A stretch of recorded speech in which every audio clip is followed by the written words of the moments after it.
Good morning, everyone. In previous lecture, we have studied the different definition. Like a first definition is the light, second luminous flux, third one luminous intensity, then lumen. Then next definition is the candle power. That is the candle power is nothing but light radiating capacity of the any source in a given direction. Then after that there is a illumination. Illumination means uh, it is a ratio of luminous flux to the area. That is the F upon A is the unit of illumination, and its definition is luminous flux per unit area is called as a illumination. Then next definition is our lux or meter candle. That is, it is also the unit of your illumination, and it is defined as luminous flux per square meter on the surface, which is everywhere perpendicular to rays of light. That means meter candle or lux is nothing but the luminous flux per square meter. Then next one is the foot candle. Foot candle means एक second.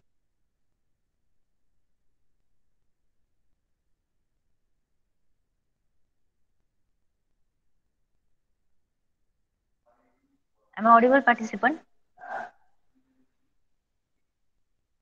Participant? Yes, ma'am. Okay, then listen carefully. Then our previous definition is the foot candle. Foot candle means it is also a unit of illumination and is defined as a luminous flux falling per square, that is the per square foot on the surface. First याच्यामध्ये per square metre होता आणि second definition मध्ये पर square foot आहे on the surface which is again perpendicular to rays of the light. Then next definition is the candle is a unit of luminous intensity, and it is defined as the 1/6 of the luminous intensity per square meter of a black body radiator. Candle means आपण काय म्हणू शकतो, it is also unit of your luminous intensity, आणि 1/6 जो काही तुमचा luminous intensity असते per square metre, तर ती त्याची व्हॅल्यू येणार. Then next definition the mean horizontal candle power, MHCP. M is the mean, H is the horizontal, and CP is the candle power. Definition काय, mean means काय, it is nothing but again average. Then it is defined as mean of candle power in all direction. Definition मध्ये बघा लक्षात कसं ठेवायचं, ह्या तिन्ही ज्या डेफिनेशन आहे MSCP, MEHCP आणि MHSCP, त्याच्यामध्ये पहिलं जे सेंटेन्स आहे का आपल्याला काय करायचंय की कॅन्डल पॉवरचा मीन घ्यायचा आहे in all direction. It is define as the mean of candle direction, mean of candle power in all direction in horizontal plane. Horizontal plane कशाची रिलेटेड येईल, जेव्हा होरिझोंटल मीन कॅन्डल पॉवर असेल त्या कंडिशन मध्ये तुमचं प्लेन होरिझोंटल कन्सिडर होणार, containing the source of light. In clear definition is the mean horizontal candle power is defined as the mean of candle power in all direction in direction in the horizontal plane. All direction and horizontal plane हा word तुमचा लक्षात ठेवायचा या definition साठी. Candle पॉवरचा मीन तर each and every definition मध्ये आहे ते, but for horizontal candle power साठी काय लक्षात ठेवायचं, mean of candle power in all direction in horizontal plane containing the source of light. तिथे सोर्स ऑफ लाईट असला पाहिजे तेव्हाच ते सगळीकडे डिस्ट्रीब्यूट होणार आहे. फर्स्ट ही डेफिनेशन क्लिअर झाली MHCP ची. mean of candle power in all direction in horizontal plane containing the source of light. Clear, participants? Participant reply करा. Yes, ma'am. Okay. Then Yes, ma'am. then the next definition is the MSCP, that is the mean spherical candle power. इथे word काय change झालाय, फक्त spherical, म्हणजे तुमचा जो plain असणार आहे तो कसा असणार आहे, ऑल डायरेक्शनला. स्पेरिकल म्हणजे टोटल डायरेक्शन घ्यायची त्याच्यासाठी.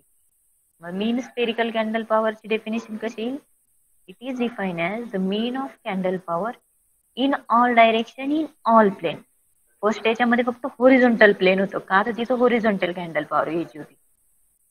सेकंड डेफिनेशन मध्ये स्पेरिकल पॉवर घ्यायची. तर स्पेरिकल मीन्स काय, ऑल डायरेक्शन. तर डेफिनेशन कशी लक्षात ठेवणार, mean of candle power in all direction in all plane. In all plane हा जो काही वर्ड आहे, it is a underline word containing the source of light. Clear participants? Second definition, candle पॉवरचाच mean घ्यायचा आहे, in all direction but in all plane. हा distinguish first आणि second definition मध्ये आहे. Clear? Reply participant, reply. Yes, ma'am. Then third definition is the mean hemispherical candle power. आता इथे बघा हेमिस्पेरिकल म्हटलंय. हेमिस्पेरिकल मीन्स काय, इथे तुमचा होरिझॉन्टल प्लेन पण इन्क्लूड होणार आहे आणि तुमचा स्पेरिकल प्लेन पण इन्क्लूड होणार आहे. मग डेफिनेशन कशी बघा इथे, मीन ऑफ कॅन्डल पॉवर, सगळ्यांमध्ये आपण मीन करणार आहे, तर मीन हा वर्ड तर ऑब्विसली इथे येणार आहे. Mean of candle power in all direction हा वर्ड तो कॉमन आहे. Mean of candle power in all direction above or below the horizontal plane. इथे स्पेरिकल, हेमिस्पेरिकलचा वर्ड काय, तुमचा जो होरिझॉन्टल प्लेन असतो त्याच्या अबो किंवा त्याच्या बिलो जी काही तुमचे रेज असणार आहेत त्याचा आपण मीन घेणार आहे. Mean hemispherical candle power is defined as the mean of candle power in all direction either above the horizontal plane or below the horizontal plane passing through a source of light. एक तर तुम्ही horizontal प्लेनच्या अबो घेऊ शकता किंवा horizontal प्लेनच्या below घेऊ शकता. त्यावेळी जी कंडिशन असणार आहे तुमची हेमिस्पेरिकल कॅन्डल पॉवर मध्ये कन्सिडर होणार. क्लिअर? मी परत एकदा रिपीट करते. Mean hemispherical candle power is defined as the mean of candle power in all direction either above the horizontal plane or below the horizontal plane through a source of light, that is the passing through a source of light. तिथे source of light असला पाहिजे ज्याच्या through raise pass झाले तरच ते आपल्याला horizontal प्लेनच्या अबो consider करायचे की बिलो कन्सिडर करायचे हे क्लिअर होणार. तर समजलंय तिन्ही डेफिनेशन सर्वांना?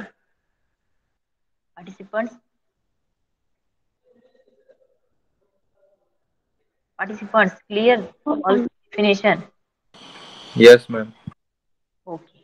Then our next point, that is the lamp reduction factor. It is very simple. It is the ratio of, इथे फॉर्म्युला दिलाय बघा. फॉर्म्युल्यामध्ये काय, MSCP upon MHCP. What is mean by MSCP? Tell me from your side. MSCP is the Main hemispherical candle power. MS आहे, फक्त yes आहे, तिथे H नाही आलेला आहे ना. MS काय येईल मग, Mean spherical candle power. Main Candle power. Spherical candle power. Spherical आणि candle power. MHCP काय येईल मग, Main Mean hemispherical. horizontal. मीन हॉरिझॉन्टल कॅन्डल पॉवर. बघा ह्या दोघांचा काय इथे रिडक्शन फॅक्टर मध्ये जर असा मध्ये जर स्लॅश असेल तर त्याला आपण काय वर्ड यूज करतो आपल्या जर डेफिनेशन मध्ये, त्याला आपल्याला वर्डिंग मध्ये कन्वर्ट करायचं असेल तर न्यूमरेटर आपण डिनॉमिनेटर जर असेल आणि मग स्लॅश असला तर आपण काय कन्सिडर करतो, it is a ratio consider करतो. मग डेफिनेशन काय येईल, reduction factor is define as the ratio of, ही लाईन काय इंडिकेट करते, the ratio of mean spherical candle power to mean horizontal candle power. Clear? एकदम सोपी डेफिनेशन आहे, फॉर्म्युला लावून ठेवायचा.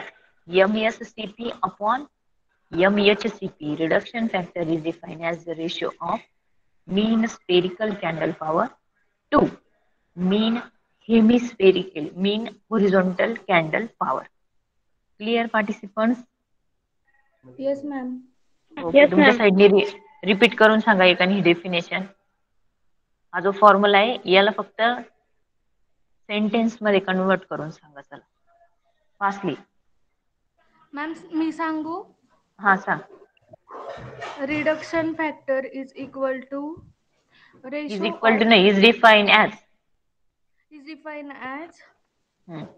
Ratio of MSCP to ratio of MHCP. MSCP चा फुल form सांगायचा ना तिथे. तेच तर आपल्याला ऍक्च्युअल मध्ये पाहिजे.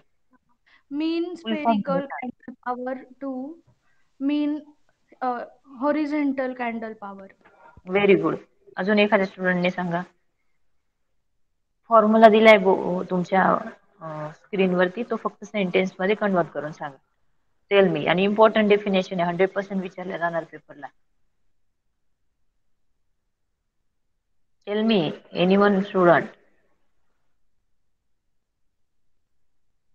पार्टिसिपंट रिप्लाय करा फास्टली. सांगू का मॅम?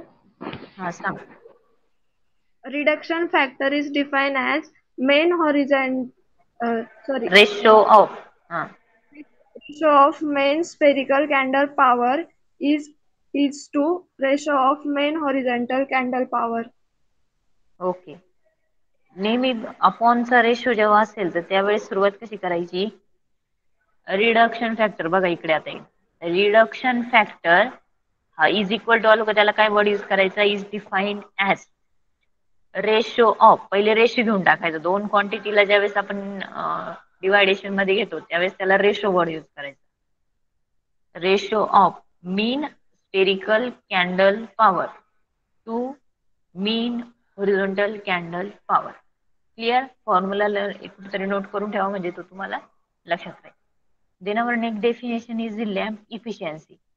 जनरली आपण इफिशियन्सी कशी फाइंड आउट करतो? Tell me from your side.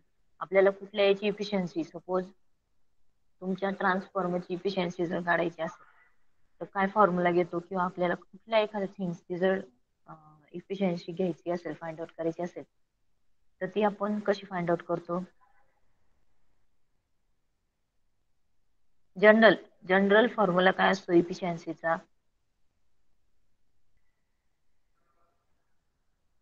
माहिती का? नसेल माहित तर नो सांगा, मी सांगते.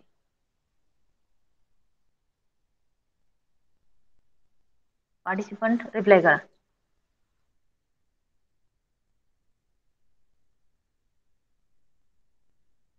Okay, listen.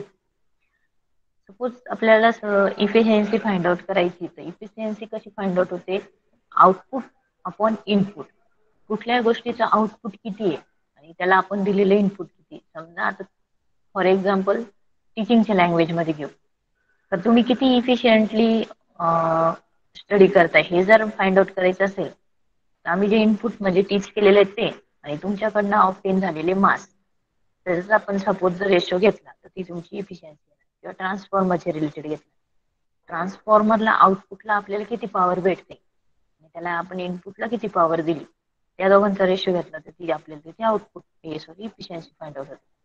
Similar like that it is in the case of our illumination, की आपण इनपुटला किती पॉवर देतोय लॅम्पला. लॅम्प ग्लो करायचा आहे, ऑब्विसली इलेक्ट्रिसिटी प्रोव्हाइड करावी लागणार आहे. इलेक्ट्रिसिटी लॅम्पला आपण किती प्रोव्हाइड करतोय आणि त्या लॅम्प थ्रू आपल्याला इल्युमिनेशन किती भेटतंय, म्हणजे आपला जो काही सरफेस एरिया असतो तो किती इल्युमिनेट होतोय, म्हणजे तिथे किती लाईट आपल्याला भेटतोय. आपल्याला ते जर फाइंड आउट करायचं असलं तर आपल्याकडे लक्स मीटर असतं. लक्स मीटरने आपण काय करतो की आपली जी इल्युमिनेशन आपल्याला भेटते ते मेजर करतो आपण. त्या लक्स मीटरची जी व्हॅल्यू येईल त्याला जे इनपुट आपण दिलेलं असतं लॅम्पला, समजा आपण 230 किंवा 10 वॅट प्रोव्हाइड केलेलं असतं किंवा 100 वॅट प्रोव्हाइड केलेलं असतं, त्याचं त्याला डिव्हायडेशनला घेतो. डेफिनेशन काय येईल? It is define as the ratio of luminous flux to the power input. Luminous flux म्हणजे काय? लॅम्प थ्रू भेटलेला आउटपुट, म्हणजे त्याच्या थ्रू भेटलेला आपल्याला light, to the power input. मग आपण किती पॉवर त्या लॅम्पला प्रोव्हाइड करतोय आणि त्यानंतर तो लॅम्प आपल्याला किती लुमिनस फ्लक्स प्रोव्हाइड करतोय, ह्या दोघांचा रेशो ज्यावेळेस घेतो तर it is nothing but your lamp efficiency. Clear? It is defined as the ratio of luminous flux to the power input. Clear participant? आणि हे युनिट पण बघा, लुमेन पर वॅट. लुमेन कसलं युनिट आहे?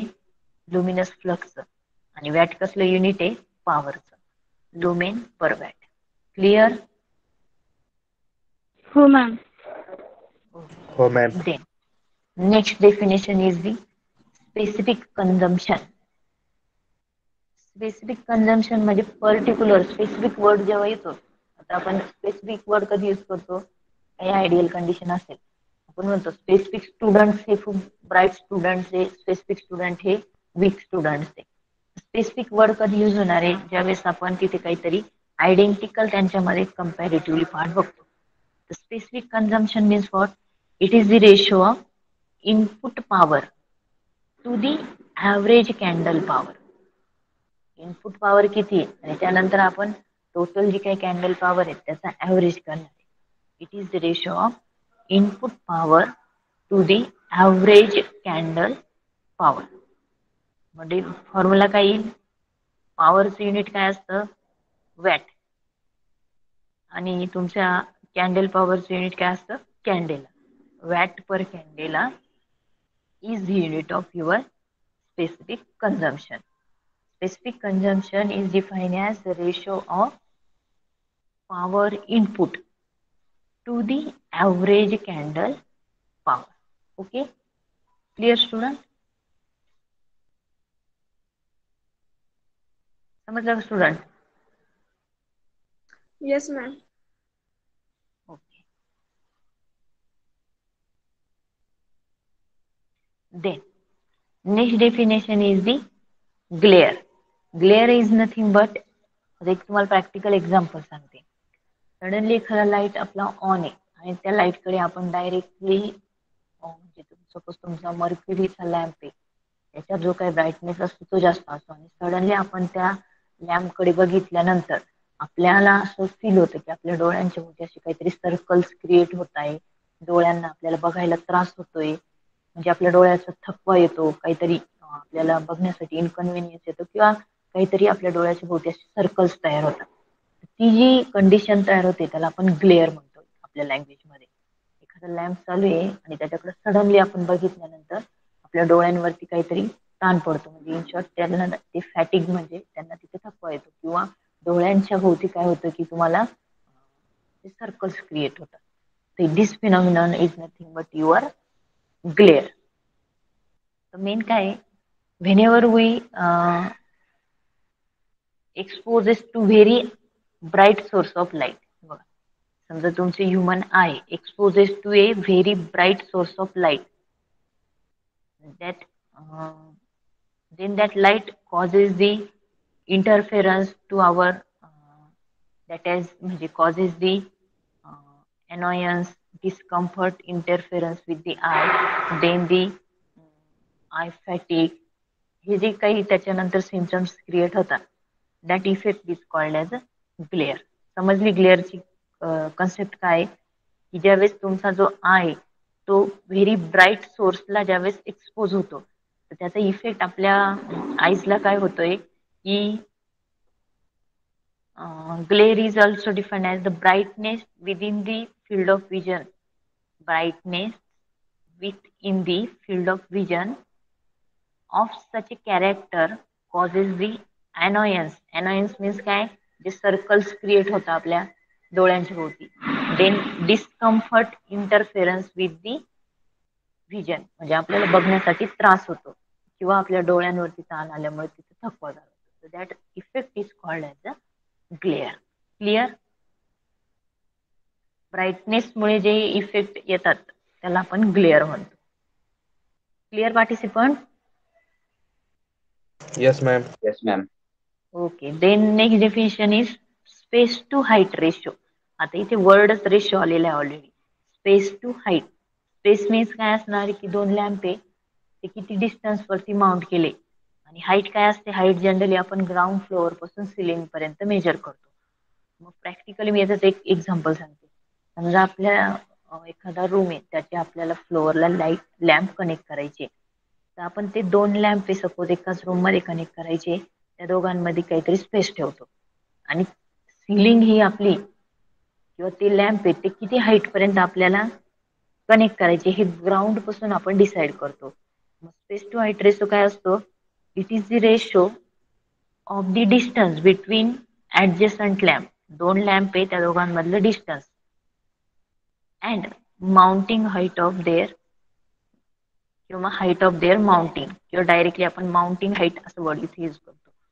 It is define as the ratio of distance between adjacent lamp to the mounting height. Mounting height कुठून measure केली जाते? Ground पासून ते सिलिंग पर्यंत.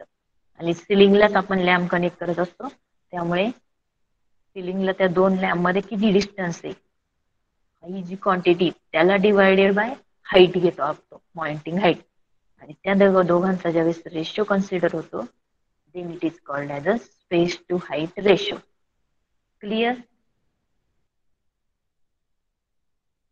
Clear participants? Yes, ma'am. Okay. दिलंय बघा formula. Space to height ratio is equal to horizontal distance between 2 adjacent lamp to mounting height of the land above the working plane. तर तुम्हाला formula काय लक्षात ठेवायचा आहे? आता क्लिअरली दिसते सर्वांना. ओके, बघा फॉर्म्युलामध्ये काय आहे? Horizontal distance between 2 adjacent lamp, 2 lamp मधलं होरिझोंटल डिस्टन्स आणि मध्ये काय त्यांचा ratio to the mounting height of the lamp. झाली डेफिनेशन सगळ्यांची लर्न?